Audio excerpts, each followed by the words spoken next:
What is going on, team? My name is Niam, and over the last few years I've lost 50 kilos, and my mission now is to help as many people as possible lose weight and get fit and get healthy, because it helped me with my confidence and I want to spread that to as many people as possible. In the past I've had a lot of periods where I've lost weight, and every time I lose weight I get to a point where I do plateau a little bit. And in the past, when I first started dieting, I was very quick to make changes to my plan. Like, I wouldn't lose weight for even a few days or a week, and I would drop calories, I would do loads of cardio. Unfortunately, I wouldn't be able to sustain that level of activity. And in the long run, it doesn't serve me, because I probably go so deep into a deficit that the deficit stops working, because my body starts to look to muscle to compensate the deficit, and that ends up lowering my caloric expenditure. I can't sustain it for long because I'm feeling low energy, I'm feeling a little bit burnt out, so I just stop.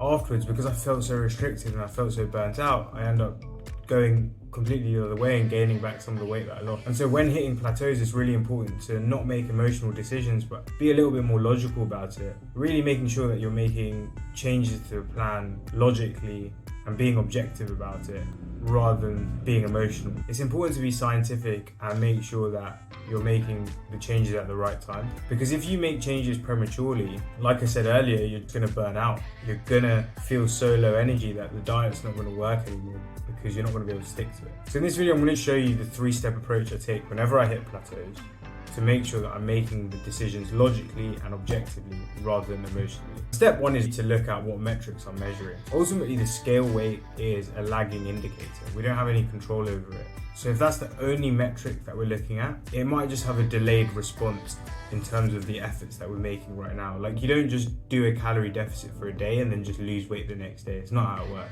You do a calorie deficit, you do a calorie deficit, you do a calorie deficit, you do a calorie deficit for maybe even a week, maybe 2 weeks, and then your weight drop. You do the same again, and your weight drops. That being said, it's not the only metric that we can look at to make sure that we're making progress. You can look at your measurements, you can look at your progress photos, you can look at the gains that you're having in the gym. And by looking at things in a more holistic way and looking at all these things together, you can paint a more vivid picture of the progress that you're making. So relying solely on the scale weight is a recipe for failure, because at some point the scale weight is not going to reflect the progress that you're making. What you need to do is look at every single thing together and then decide whether you're making progress or not. So that's step number 1. Are you looking at the right metrics? Now, if the answer to that is no, then look at all the other metrics and see whether you're making progress in other domains.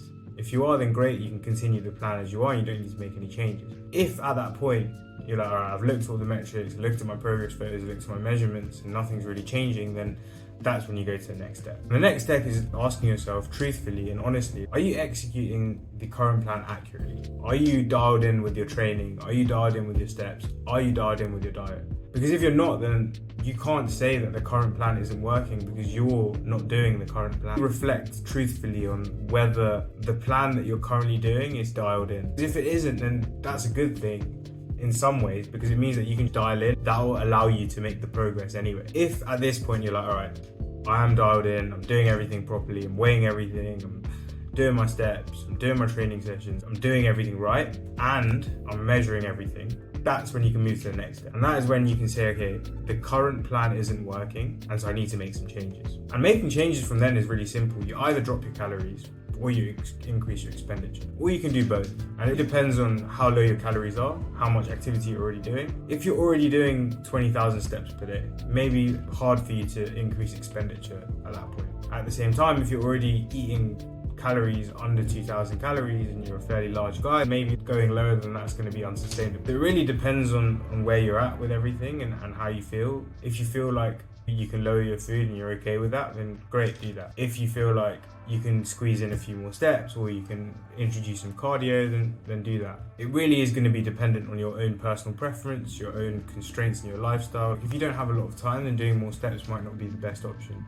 Reducing calories might be easy because you can just skip your breakfast, and that saves you a lot of calories for later in the day. Cardio also might be a better option than doing steps at this stage, because it's a little bit more efficient at burning calories. So at this point, when you make changes, just be careful not to make loads of crazy sweeping changes, but make a small change, wait for a couple weeks, see if your weight has changed at that point and all the other metrics. And if you start making progress again, then there's that's a good sign. You can continue. And if you don't, then you make another change. I hope this explains how you can approach plateaus with a little bit more logic. You can approach plateaus with a bit more objectivity. By doing that, you're taking the emotions out of it. You're making sure that you can sustain this deficit for as long as possible to reach the end goal that you want. If you found that useful, hit that like button, hit that subscribe button, check out my other videos. Until tomorrow, enjoy the journey and go get it. Peace.